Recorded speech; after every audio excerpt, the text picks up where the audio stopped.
మాజీ మంత్రి కేటీఆర్ మాజీ ఎంపీ వినోద్ కుమార్ పై బండి సంజయ్ ఫైర్ అయ్యారు.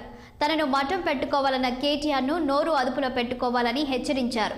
తాను మఠం పెట్టుకుంటే ఫామ్ హౌస్ ఉండే కేసీఆర్ ఏం పెట్టుకోవాలని కౌంటర్ ఇచ్చారు.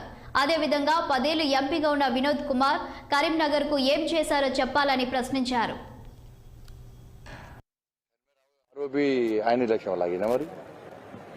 ఈ కరీంనగర్ జగిత్యాల కరీంనగర్ వరంగల్ నేషనల్ ఆయన వల్ల ఆగింది. ఆయన ఏం బీకిడు మరి?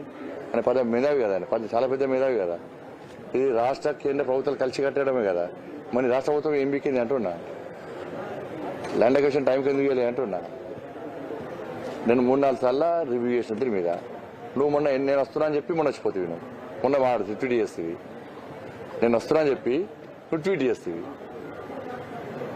నువ్వు ఎన్నిసార్లు వచ్చావు? ఏడికి వచ్చావు? ఏడు తిరిగినావు? నువ్వు ఎంపినప్పుడు ఎక్కడికైనా తిరిగినా? ఎప్పుడు మీకు ఉన్నాడు ఎప్పుడైనా ఎంపీ ఉన్నప్పుడు? ఎక్కడైనా వాళ్ళ కార్యకర్తలైనా గుర్తుపట్టరా? ఆయన వాళ్ళ కార్యకర్తలైనా గుర్తుపట్టాడు. ఇలా కేసీఆర్ కొడుకు మురిగినాడు సిరిసిల్ల. ఆయనకు బల్బు బాగా ఎక్కింది, కన్నకవరం తలకాయ ఎక్కింది బాగా. నోరు హద్దులో పెట్టుకోవాలి. బండి సంజయ్ హిందుత్వం కోసం మాట్లాడితే, ధర్మం గురించి మాట్లాడితే నేత మఠం పెట్టుకోవాలట. మీ అయ్య బాగా తాగి ప్రజలకు అందుబాటులో లేకుండా ఫామ్ హౌస్ అన్నాడు. మరి మీ అయ్య బార్ పెట్టుకోవాలి. మీ అయ్య ముఖ్యమంత్రి పదవి ఎందుకు?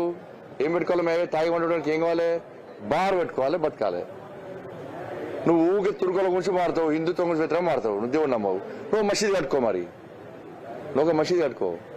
నీ అయ్య బార్ పెట్టుకోమని నువ్వు మసీదు కట్టుకో, టోప్ పెట్టుకో, గడ్డం పెంచుకో, నమాజ్ చేయి రోజు.